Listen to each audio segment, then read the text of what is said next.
In 1977, William Herrmann had several opportunities to photograph strange craft that trailed airplanes and flew in erratic patterns over Charleston, South Carolina. On March 18th, he was out looking for these UFOs when a disc suddenly appeared. It swooped toward him, paralyzing him with a beam of blue light. When he regained consciousness 3 hours later, he was alone in a field 15 miles from home. He and his wife were at home after supper one time when a neighbor lady came to the door to borrow a cup of sugar. And as his wife looked out over the neighbor lady's head, she saw the pinkish orange light, which she recognizes now too. She's seen it enough times, she knows what it is. It's Bill's friend.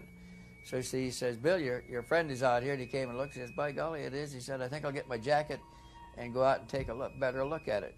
It was flying what they have now recognized as a peculiar triangular pattern along the power lines that run down the Ashley River there. And so he got his jacket on and binoculars, put them around his neck, and walked out the door in his little trailer park where his trailer home was parked, and across a shallow, nearly dry, damp ditch and up onto a railroad track that ran about 10 or 15 feet above the level of the trailer park. He got up on the track and started walking down the track, watching it flying these triangular patterns over the power lines ahead of him, probably 2 or 3 miles away, which is not in the air, that's not very far. And he had his binoculars out looking at the object when it dropped out of the binoculars. It dropped like a stone. And he lowered the binoculars to see where it crashed, and he saw it just over the water of the Ashley River at water level, and he thought, oh my God, it's crashed right into the river. When at that point it approached it and filled the sky like that. And it came so fast and so big and so close, he shied back like that and caught his foot on the rail of the railroad track and began to fall. And he put his hands out to see what, there's a jagged rocks down there. You can get skinned up pretty good to see what he was falling on, and he noticed he was not falling. He was rising away from the rocks, and the reeds, tall grass was blowing away from him in waves. And he looked back, and he's above the railroad track, and he's going up in a blue beam of light. I was about like this, just looking at it, and then I just fell backward like this. Yeah. And at this point, I stopped falling. Oh. That's what I couldn't understand, because I like this, and then the light was all the way around me, and I went to push my hand through, and I couldn't. I couldn't move. Yeah, right at this spot. Right at this spot. Because the object filled the area from that bush to that bush. It just filled the area. The light came from looked like it came from the edge. Didn't come. At first I thought it came from the bottom. But after the hypnosis and after the recall, I realized that it didn't come so much from the bottom as it did from the edge of the object. The rim, around the rim. He said that the light felt like a low voltage electrical current, just like that, a cyclic tugging up the beam of light until, and he looked up, and it looked like it went into a cloud.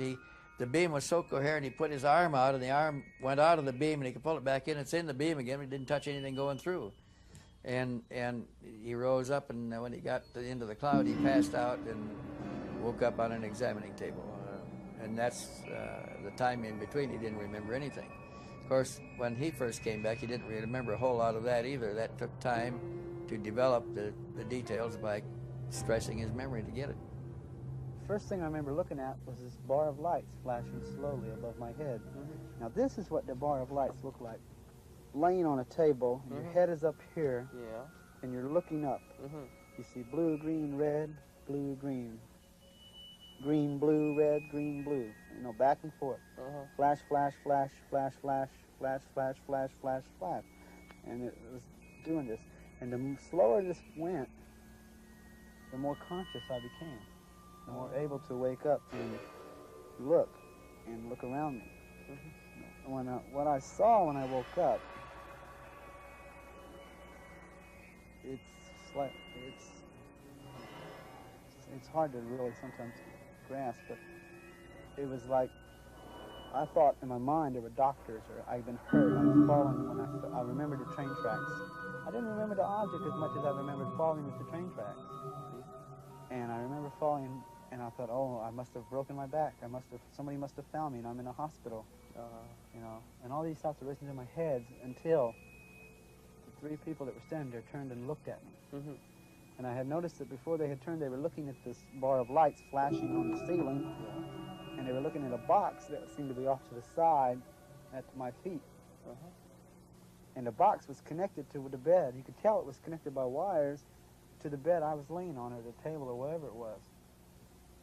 And when they turned and looked at me, it was like all kinds of emotions just surged to the surface at once. Now this is a sketch of what I believe I saw standing next to my bed, or a table, or whatever you want to call it. 4.5 feet tall, with a red garment, looked like a pullover jumpsuit, not pajamas, more military looking. And the eyes were spaced apart like ovals with circles inside, dark circles. And the occupant, when they told me to get up, and it was okay. I heard the voice, but I did not see the lips move. I heard it as clear as you hear my voice. You heard in English? In English. It was in English. Yeah. Perfect English. Not accented, not deep, not high, just English. I felt afraid because I didn't know what was going on. I felt like this is totally foreign to everything I believe. What is going on here? Why am I here? What is this? All these thoughts going through my head, and all he could say was, "Don't be afraid." You know, it's like all my emotions and fears were just tossed aside by the comfort and assurance of what he said to me. Just, don't be afraid, have no fear, or something to that effect. Come, the time is limited, or something about like that. The object itself was like a round pancake shape with a dome on top and a dome on the bottom. Right. But it looked sealed in metal. In other words, you didn't see no windows or no holes or nothing. It moved in a circle above, I'd say about 800 to 1,000, maybe 1,500 feet above the ground. And it moved in not as obvious triangles, but kind of in a flowing, graceful, dynamical fashion. I mean, just sliding across the sky, you know. Not doing anything that would give it an impression that it would lose control. In spite of its erratic behavior, you could tell it was in total control of itself. I mean, there was just, it was the most one of the most beautiful displays of aerodynamics I've ever seen, as far as being involved in this subject. So you tried to take a picture? I tried. The first shot, I believe the first shot I took came out empty sky. It was moving so fast. I mean, it would go up like this and come back like this.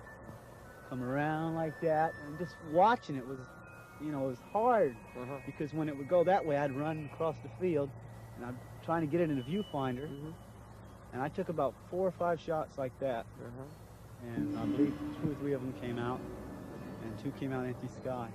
They took him to a control panel and sat him down in one of the seats. His escort, who is speaking to him in his language, he hears it in his language, he hears it in his ears, just like surround sound. And he tells him,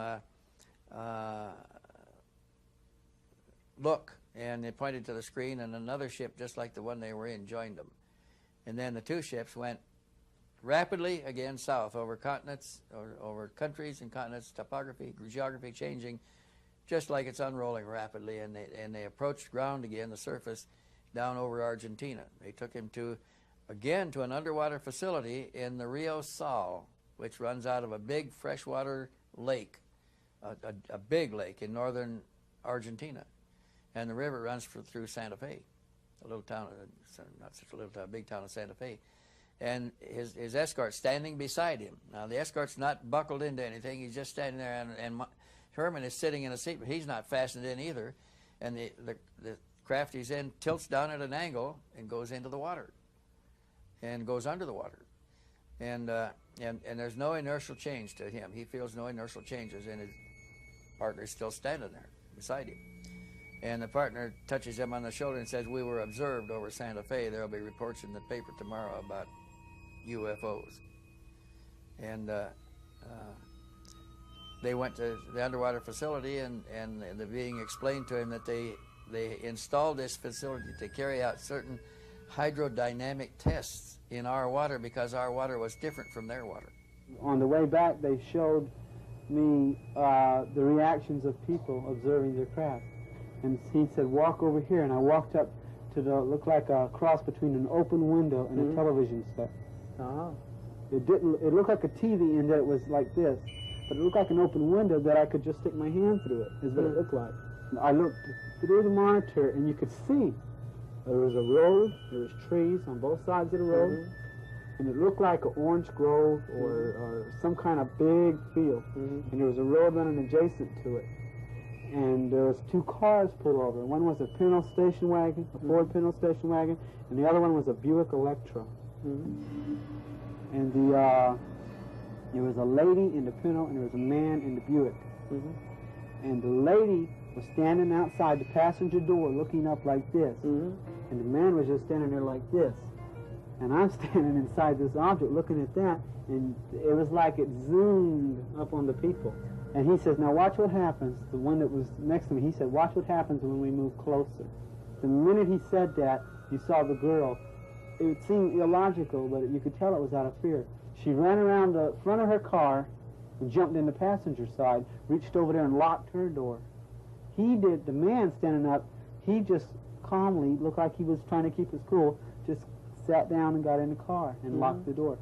Now, he says, now watch her. She's going to hold the lockdown. And the only indication of any hostility was what he said next when he says, a foolish gesture if we wish to direct observe.